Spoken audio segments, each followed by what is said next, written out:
Have you ever sat in your favorite chair, phone in hand, staring at your child's name on the screen, only to put it down again without pressing call? Not because you didn't want to talk, but because you weren't sure they wanted to hear from you? If that moment sounds familiar, you're not alone. As we get older, many of us find ourselves wondering why the connection with our children doesn't feel the same anymore. They were once the center of our world, and we, theirs. Now sometimes it feels like we're on opposite shores of the same ocean, waving across a distance we can't quite explain. The truth is, no one prepares us for this part of life. We raise our children with love, sacrifice, and everything we've got. But as they grow older, the relationship changes. It has to. And while that's perfectly natural, it can also be deeply painful, especially when silence replaces laughter, or when a simple phone call feels like an intrusion instead of a welcome. So why does this happen?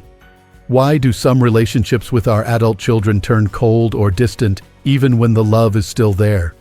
One of the most influential thinkers in psychology believed that many of our adult struggles, especially in relationships, come from patterns we don't even realize we're repeating. And sometimes, the very love that raised a child becomes the same force that quietly pushes them away. In this video, we're going to explore 5 common behaviors that, while often rooted in love and good intentions, can slowly damage the bond between you and your children.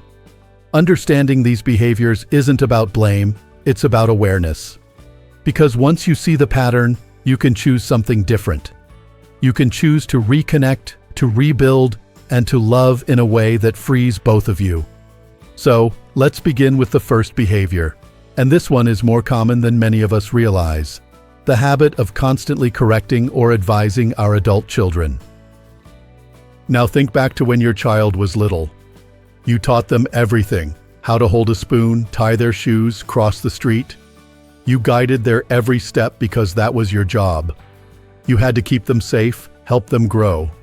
But fast forward 20, 30, even 40 years, and sometimes we don't fully let go of that role.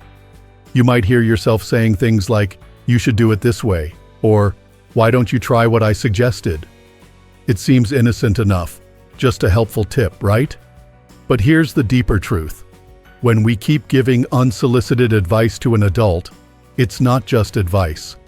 It's a subtle message that we don't fully trust them to make their own choices. And that can be suffocating. For an adult child, constant correction, even if it comes wrapped in love, can feel like they're still being treated like a child.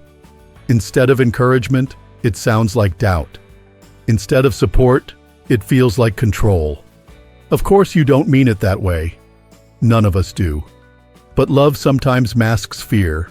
Fear that they'll make mistakes, or that if you stop guiding, you'll become irrelevant. The hard truth is this: love that doesn't leave room for someone to grow on their own can start to feel more like a cage than a comfort. So, what can we do instead? The most powerful shift you can make is moving from instructing to listening. When your child shares something, try holding space for their words without adding your opinion right away. Ask them how they feel about the situation. Let them know you trust their judgment, even if you don't agree with it.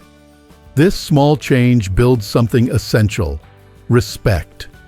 And respect between adults is the soil where love can keep growing. Now, let's talk about the second behavior: expecting emotional repayment for everything you've done. This one stings a little to say out loud. Because let's face it, we have given so much. Decades of sacrifice, sleepless nights, worries that never went away. And it's only natural to want some form of recognition, a gesture that says, "I see what you did for me. I appreciate you." But here's the delicate line we often overlook. When love turns into a transaction, when "after all I've done for you" becomes a common phrase, the relationship starts to change shape. It becomes less about connection and more about keeping score. Children don't owe us a debt. They didn't ask to be born, and we didn't raise them as an investment to be paid back. We raised them because we loved them, because that's who we were. Now, that doesn't mean it's wrong to want appreciation. It just means that expecting it, and especially demanding it, creates tension. Your child may start to feel guilty rather than grateful. And guilt rarely builds bridges. In fact, it often builds walls. So if you've caught yourself saying things like, "You never call me," or "I guess you're too busy for your mother now," try to pause. Beneath those words might be a simple need. The need to feel seen, loved, remembered. And there's nothing wrong with that. But instead of turning that need into a test or a complaint, try expressing it with vulnerability. For example, "I miss hearing your voice. It always brings me joy." Or, "I'd really love to spend more time with you whenever it works for you." These small shifts soften the space between you. They invite rather than demand. They open doors instead of closing them. You see, when love becomes a gift again, not a debt, it has room to breathe. And your children can come to you not because they feel obligated, but because they genuinely want to. And isn't that the kind of love we all long for? Now, before we move forward, I want to say this from the heart. None of this is about blame. You are not doing it wrong. You've loved deeply, and sometimes that love expresses itself in ways we don't even notice. That's human. That's normal. But now you're choosing to grow, to reflect, to nurture your relationships in a way that honors both you and your children. And that choice? It's powerful. Let's continue this journey together and talk about what happens when love comes with comparisons and how it affects the heart more than we realize. So, we've talked about how constant correction and emotional expectations can quietly push your children away, even when all you wanted was closeness. Now, let's talk about something that can feel even more subtle, but often cuts just as deep. Have you ever said something like, "Your cousin just bought a house," or "Why can't you be more like your sister? She always makes time for her parents"? Maybe you meant it to inspire, maybe it slipped out in a moment of worry. But to your child, those words don't land as encouragement. They land as comparison. And comparison can hurt in ways that are hard to describe. Inside each of us lives a voice, shaped during childhood, that judges and criticizes, often without mercy. Psychologists call it the superego. And for many people, that inner critic sounds a lot like their parents. When your child hears you comparing them to someone else, even gently, it can awaken that old voice. The one that says, "You're not enough," or "You'll never be as good as they want you to be." Now, of course, that's not what you mean. As a parent, you've seen their potential. You've watched them grow and struggle, and sometimes it's hard not to push them toward what you believe is better. But comparisons don't push forward. They push down. They don't inspire. They humiliate, even when spoken with love. And more importantly, they make your child feel unsafe in your presence, like who they are isn't quite enough for you. So if you find yourself tempted to bring up someone else as a reference point, try turning it around. Instead of saying, "Look what your cousin did," say, "I believe in you. I know you'll find your own way." That simple shift builds confidence instead of doubt. It reminds your child that your love isn't conditional on success or milestones, but is rooted in who they are, not what they achieve. That's a powerful message, especially for someone who's still finding their place in the world, even if they're already grown. Now let's talk about another behavior that often hides under the surface of love: the need to know everything. You know what I mean? Calling every day, asking detailed questions, maybe even showing up unannounced or offering opinions about your child's partner, home, or lifestyle. This is something many parents, especially mothers, struggle with. You've spent decades being the one who knew everything, when they were sick, when they needed help, even what they were feeling before they said a word. So, when that role starts to fade, it can feel like you're losing your place in their life. That's completely understandable. But here's something important to remember. When we try to hold on to control, especially over another person's life, it's usually not about them. It's about us. About our fear of becoming irrelevant. about the quiet panic of being forgotten. So we ask, "Where are you going?" Or, "Who was that you were talking to?"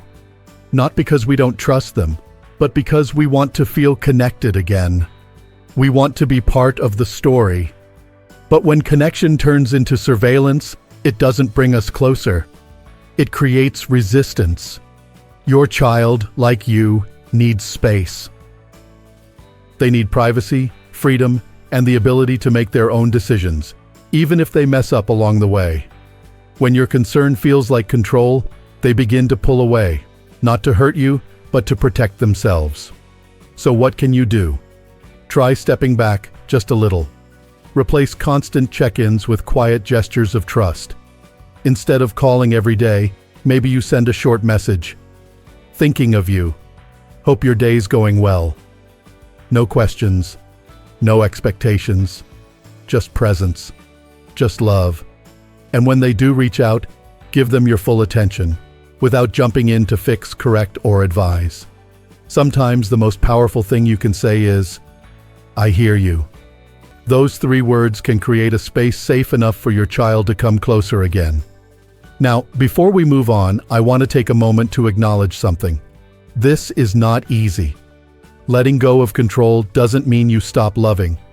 It means you start loving in a new way, a quieter, more trusting way. And that takes enormous strength. You've shaped a life. You've built a family. But now you're being asked to build something different, something more invisible, but just as strong. Respect for their autonomy, faith in the relationship, and confidence in yourself as someone whose value doesn't depend on being needed every minute of the day. And when you make that shift, something amazing happens. Your child begins to see you not as someone who clings, but as someone who trusts. Not as someone who needs constant reassurance, but as someone who stands tall in their own presence. That shift, though subtle, changes everything. And now there's one more behavior we need to talk about. One that can slip into even the most loving relationships without warning. It's the quiet weapon many people use without knowing: guilt. It's saying things like, "It hurts me when you don't call," or "I guess you're too busy for your old mother now." On the surface, these sound like honest expressions of hurt, but underneath, they carry a message. You're making me feel this way, and it's your job to fix it. Some call this emotional blackmail. It's rarely intentional. It usually comes from pain, loneliness, and a deep longing to feel needed again. But guilt isn't love, it's pressure. And love, when it's tied to guilt, begins to rot from the inside out. Your child may start to visit or call, not because they want to, but because they feel they have to. And eventually, that obligation becomes resentment. And that resentment turns into silence. But here's the beautiful truth. You don't need to guilt your children to be loved. You don't need to remind them of your sacrifices or measure their affection with phone calls. When love is real, when it's mature, free, and rooted in respect, it doesn't need to be begged for. You are enough as you are. And your worth isn't measured by how often your children check in. It's measured by the legacy of love, wisdom, and patience you leave behind. That's what truly lasts. That's what echoes long after the call ends or the visit is over. So if you find yourself tempted to use guilt as a way to connect, take a breath. And instead, try expressing your heart in a softer way. "I miss you" is a lot easier to hear than "you never come by." One invites, the other pushes away. And really, that's what this whole journey is about. Learning how to love with open hands instead of closed fists. How to remain a presence in your children's lives, not through force, but through quiet strength, through gentle wisdom, through the kind of love that allows them to come to you, not because they must, but because they truly want to. There's one final behavior we need to talk about, and it may be the most difficult of all, because it's not always what you say or do. It's what lives quietly beneath the surface. It's when your entire sense of purpose becomes wrapped around still being needed, and you don't even realize it. For many parents, especially mothers, the role of caregiver becomes more than just something you do. It becomes who you are. Your days were once full of tiny tasks that mattered deeply. Making meals, driving to school, being the one they ran to when the world felt scary. You were their anchor, their home. But what happens when they no longer need that kind of care? When they're living their own lives, making their own choices, and no longer calling every time something goes wrong? What's left? For some, the answer is silence, and that silence is deafening. When a person loses the object of their emotional investment, whether it's a partner, a child, or even a role they've long identified with, it can create a rupture inside. In plain terms, we feel lost, confused, even a little invisible. And that's when emotional dependency begins to creep in. You may not say it out loud, but deep inside, there's a part of you that wants to remain essential. Not just loved, but needed. And when you no longer feel needed, the fear begins to whisper, "If I'm not essential, what am I?" That fear can lead to small but powerful behaviors. You might give advice even when it's not asked for. You might drop subtle hints that you're lonely. You might feel a wave of sadness when your child shares good news with someone else before telling you. It's not wrong to feel these things. It's human. But if we don't become aware of them, they start to shape the way we show up in our children's lives, and often in ways that push them away rather than pull them close. Here's the truth that few people say out loud. Being a good parent to an adult child often means learning to step back, not out of their lives, but out of their way. You are still important. You still matter. But your importance now comes from the wisdom you carry, the calm you offer, the steady love that doesn't intrude or demand, but waits, welcomes, and trusts. It's not easy to redefine yourself outside of motherhood, but it is one of the most freeing, powerful things you can do. Not just for your child, but for you. You are more than just a mother. You are a woman with stories, dreams, and talents that still matter. The world didn't stop needing you just because your children grew up. And you didn't stop being worthy just because they stopped needing help with homework or car rides to practice. Rediscovering who you are outside of being mom is not abandonment, it's rebirth. Take up that old hobby again. Call that friend you've lost touch with. Travel, paint, walk, read, write. Make new memories that belong just to you. Because when you start living for yourself, not out of loneliness but out of fullness, your children will feel that shift too. They'll sense that they don't need to carry the burden of your happiness. And in return, they'll feel freer to connect with you, not out of duty, but out of joy. Love often matures through quiet, symbolic losses. We have to let go of the roles that no longer fit if we want to grow into the ones that do. The mother of a child must become the mother of an adult. And the woman who once centered her life around caretaking must now learn to center it around wholeness. That transition isn't about losing love. It's about deepening it. Imagine what happens when your child visits, not because they're trying to avoid guilt, but because they actually want to spend time with you. When your calls aren't monitored or dreaded, but welcomed. When your presence feels light, not heavy. Comforting, not commanding. This kind of relationship is possible. It takes time. It takes patience. But more than anything, it takes trust. Trust that you are lovable not because you do everything for everyone, but because of who you are. Trust that the bond you've built is strong enough to survive silence, distance, even conflict. And perhaps most importantly, trust that love can grow even stronger when it is allowed to change form. You don't need to be perfect. You don't need to erase the past. What matters is what you choose today. Choose to listen more than you correct. Choose to share instead of compare. Choose to invite rather than guilt. Choose to step back just enough that your child has space to step forward, toward you, in their own way, on their own terms. Because when they do, it won't be out of fear. It won't be out of habit. It won't be out of guilt. It will be out of love. So here's what I hope you take from all of this. Relationships are never frozen in time. They breathe, they bend, and yes, sometimes they break. But if there is still love, real love underneath all the layers, there is always a way forward. Not by demanding to be heard, but by daring to listen. Not by insisting you're right, but by being open to change. Not by holding on too tightly, but by learning to let go with grace. You haven't lost your child. You're simply being invited to meet them where they are now, not as the little one you once carried in your arms, but as the person they've become. A person who still needs love, who still values your presence, but in a way that gives both of you room to breathe. So if this message speaks to you, I invite you to do one simple thing. Leave a comment below. Tell me, what part of this conversation touched your heart? What do you hope to heal? What kind of connection do you long to build with your children now? And if this video felt meaningful to you, consider liking it. Not just as a thumbs up, but as a small symbol that says, I'm ready. I want to grow.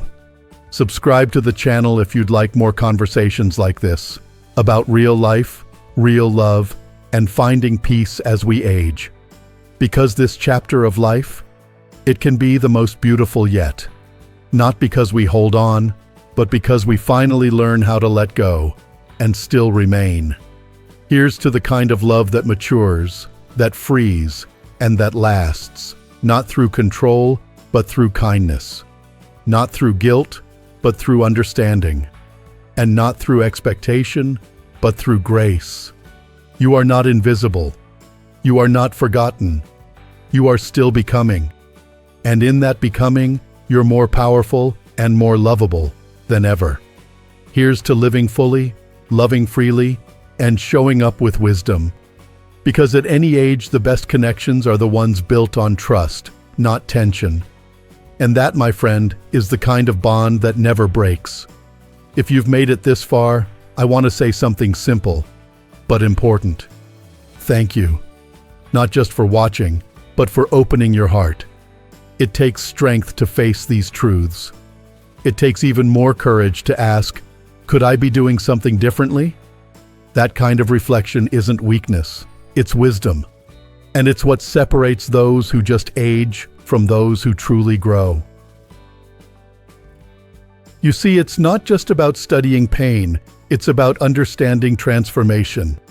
When we bring something unconscious into the light, when we finally name what we've been carrying, it starts to lose its power over us. And in that space, something new can be born. Forgiveness, healing, understanding. Maybe your relationship with your child isn't where you hoped it would be. Maybe there are silences you don't understand, or distance you don't know how to cross. But if there's even the smallest ember of love left on either side, then you haven't lost the bond.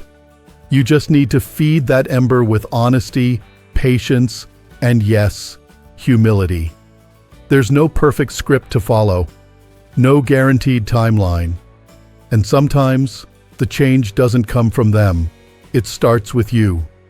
With a letter you never thought you'd write. A call you make not to explain, but to listen. A moment where you choose peace over pride. And even if your child doesn't respond right away, even if the silence continues, your decision to show up differently still matters. It changes you. And that shift in you, it becomes part of the air your family breathes. You may never hear the words, "Thank you." But you'll feel the difference in your heart, in your energy, in your ability to love without fear. So here's what I invite you to remember, again and again. You don't need to be the perfect parent. You just need to be a present one. You don't need to be strong all the time. You just need to be open. You don't need to be in control to be respected. You just need to be authentic. And you don't need to be needed to be deeply, fully loved. Let your life now be about presence, not pressure. Curiosity, not control. And love, quiet, respectful, enduring love, that doesn't push or pull, but simply is. That kind of love reaches across years. It outlives misunderstandings. It heals wounds you never thought could close. And most beautifully, it teaches the next generation that love isn't measured by sacrifice alone, but by the freedom we give each other to grow. So if today is the beginning of a shift, let it be a soft one. Start small. Reach out without agenda. Breathe through the discomfort. Hold your dignity close. And know that you're not alone on this path. You are part of a generation that has so much wisdom and still so much love left to give. And the world, your family, and your children need that love, not as something heavy, but as something steady, something calm, something real. If this video helped you in any way, I hope you'll share it with a friend, a sibling, maybe even your child. Let it open the kind of conversation that heals across the silence. And if you're feeling brave, leave a comment. Let your voice join the many others who are trying to love better, not harder. Because here, in this space, we believe something powerful. It's never too late to love more wisely. Thank you for being here. Thank you for being open. And above all, thank you for choosing to grow. Here's to becoming at every age, and to love that lets us all breathe a little easier. Until next time, take care of your heart. It's still writing stories worth sharing.